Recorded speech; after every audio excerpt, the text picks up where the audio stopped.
हज करने का विधान, फर्ज और वाजिब होने की शर्तों पर चर्चा। हज करने का विधान। सामर्थ्यवान और संपन्न व्यक्तियों के लिए हज अदा करना फर्ज है। हज के बारे में अल्लाह ताला का इरशाद है, लोगों में से जो वहां जाने का सामर्थ्य रखता है, अल्लाह के लिए उस घर का हज करना उसका कर्तव्य है, और जो कोई इसे अस्वीकार करे यानी न माने, तो वह जान ले कि अल्लाह सारे जहान से बेनियाज निस्पृह है। सूरह अल-हज। इस संबंध में रसूलुल्लाह सल्लल्लाहु अलैहि वसल्लम ने फरमाया, जिस व्यक्ति ने अल्लाह के लिए हज किया और हज के सफर में पत्नी से संपर्क, संभोग और अश्लील बातों से बचा रहा, वह अपने घर इस तरह पाप मुक्त होकर लौटेगा जैसे कि वह अपनी माँ के पेट से पैदा होने वाले दिन मासूम निष्पाप था। सहीह अल बुखारी और सहीह मुस्लिम। हज शब्द का शाब्दिक अर्थ किसी बड़ी चीज का इरादा करना है। शरीयत की शब्दावली में हज का अर्थ है निश्चित तरीके से, निश्चित समय पर, निश्चित भूभाग, जगह की जियारत, यात्रा करना।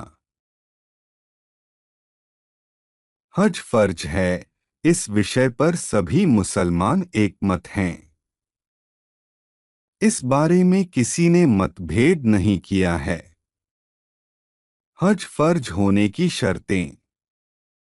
हज करने की शर्तें पूरी तरह से पाए जाने पर प्रत्येक पुरुष और महिला पर जीवन में कम से कम एक बार हज अदा करना फर्जे ऐन है। हज की शर्तें निम्नलिखित हैं।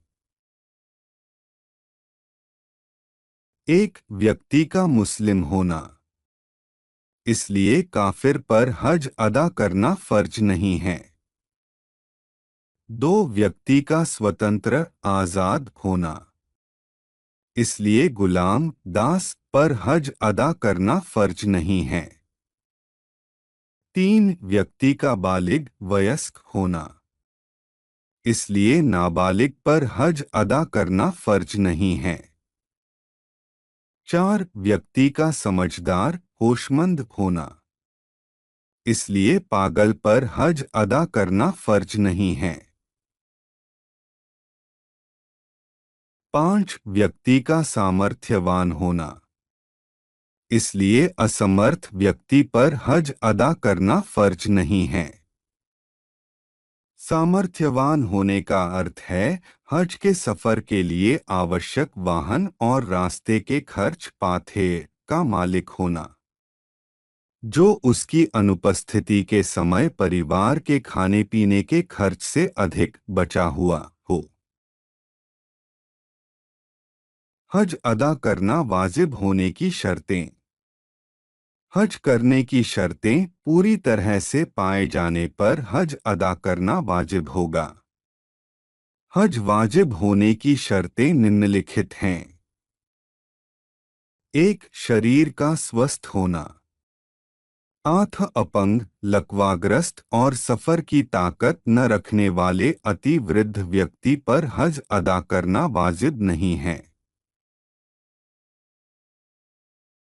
दो, हज पर जाने की बाधा दूर होना। जैसे कैदी।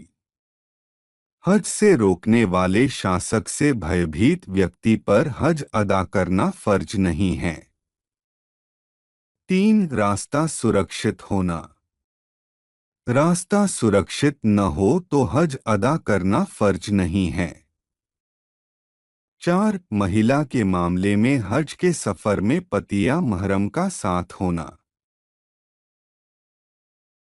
चाहे वह महिला, युवती हो या वृद्धा। यदि महिला के साथ जाने वाला पति या महरम न हो तो उस पर हज अदा करना फर्ज नहीं है। पांच, महिला का इद्दत पालन की अवस्था में न होना। यदि महिला तलाक या पति की मृत्यु के कारण इद्दत पालन कर रही हो तो उस पर हज अदा करना फर्ज नहीं है।